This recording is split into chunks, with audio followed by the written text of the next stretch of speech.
넘어졌다 그래서 다시 걷지 못하게 하진 않죠. 그리고 일어날 때까지 기다려주는 거잖아요. 네, 입원 초기에 보이는 가족들의 심리적 특징은 두 가지로 나눠볼 수 있습니다. 첫 번째는 두려움이죠. 입원 형태가 환자에 의한 자발적 입원보다는 비자발적 입원이 많다 보니까 환자가 태어난 이후에 가족들에게 보이는 원망이라든지 또는 보복에 대한 두려움이 있습니다. 그리고 두 번째는 공동의존 증상입니다. 오랜 기간 이제 환자가 술에 이렇게 의존돼서 온전한 생활을 하지 못한 것처럼 우리 가족들도 환자에게 의존돼서 자기 주도적인 삶을 살지 못하는 경우가 많이 있습니다. 공동의존은 우리 환자들이 술에 중독되면서 모든 우선적으로 이제 술에 의존이 돼가지고 자신의 삶을 돌보지 못하는 것처럼 우리 가족들이 환자의 어떤 음주 행동이나 말에 대해서 나의 삶이 망가지는 거죠. 그래서 심리적인 불안이라든지 이런 두려움 때문에 자신의 일상을 돌보지 못하고 항상 우선적으로 환자에게 집중되어 있는 것을 말하고 있습니다. 가족들이 특별히 신경 써야 될 첫 번째는 환자가 보이는 부정적인 반응에 대해서 감정적으로 받아들이지 않고 병의 증상으로 이해하는 것입니다. 병의 증상으로 이해하려면 알코올 중독에 대한 병식, 즉 질병이라는 것을 받아들여야 하는데 가족교육이 이 역할을 하고 있습니다. 가족들이 가장 힘들어하는 것은 환자의 변화가 느껴지지 않을 때입니다.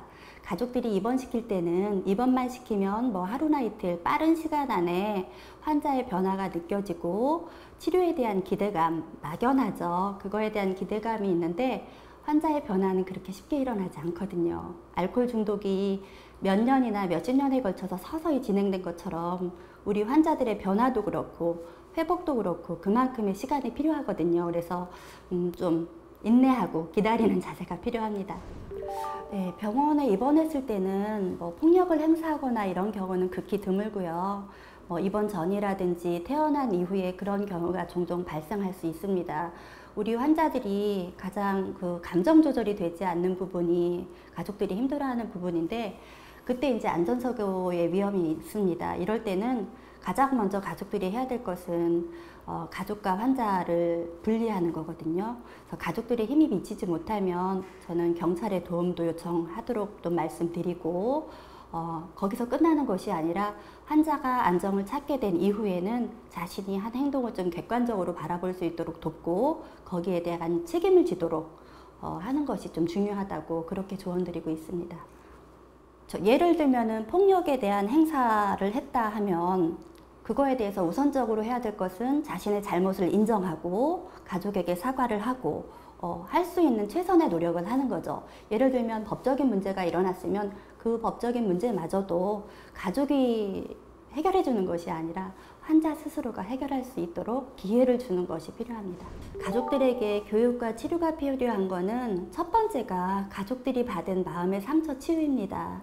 그 상처 치유를 받기 위해서는 알코올 중독을 질병으로 받아들이는 것이 필요한데 가족교육이 그 역할을 하게 되거든요. 그리고 두 번째는 저는 가족들을 제3의 치료자라고 생각을 합니다. 첫 번째 치료자는 환자 자신이고 두 번째는 전문 치료진 그리고 세 번째가 가족입니다.